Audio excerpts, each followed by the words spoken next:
She was walking down the stairs towards him at the streets, but all he could visualize is her walking down the aisle towards him at the altar. Her steps well calculated, her clothing design well selected, her smile portrayed every bit of her immaculate teeth. And so, without bothering or caring about her inner characters, but majorly focusing on her external characteristics, he pressed the red traffic light. "Stop. May I talk to you?"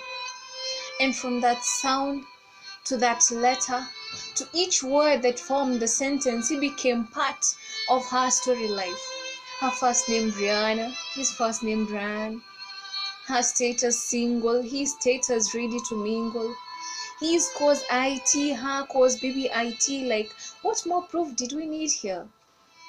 So love rushed him to the top of the mountain, only to realize that in question 1A, he had to list a number of characteristics that he never knew about her. And it only got worse because in question 1B, he could not explain how on earth he fell in love with a traitor. One who was the best to him is now nothing but a beast to him. One who he had bought a very beautiful car is now driving him crazy with anger. One who meant the world to him does not mean even a word to him.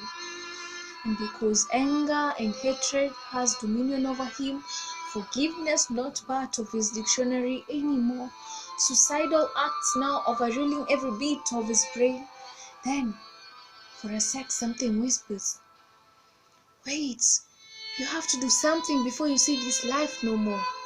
Revenge, now the main theme of the last part of their story.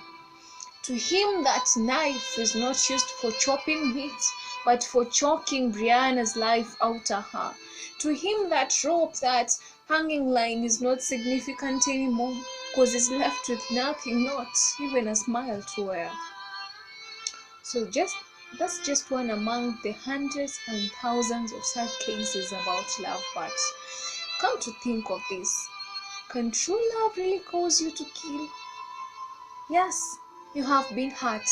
You have been killed inside. That pain inside you feels sharper than the stabbing of that knife direct into Mr. Pumping Agent. But how many times have you hurt God?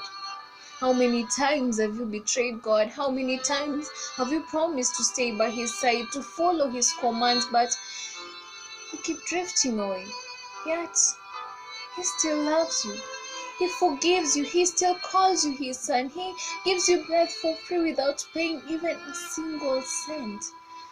So take away that helmet of resentment and put on the helmet of salvation. In fact, put on the full armor of God. Let your crazy faith in her, and most of all in God, remind her of Moses stretching his rod to divide an entire sea.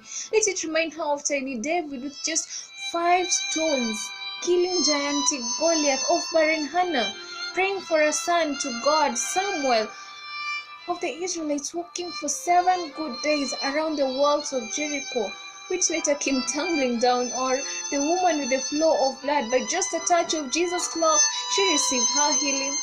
And for you, Prudence, show him that you are wise when choosing him. Ruth, tell him that whatever the situation, you will overcome it because you've got a God who's got your back.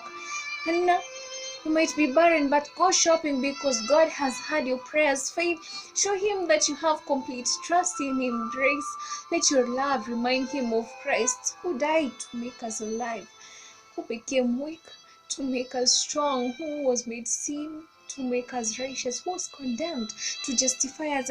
Love without blemish, love that knows no fault, simply unconditional love.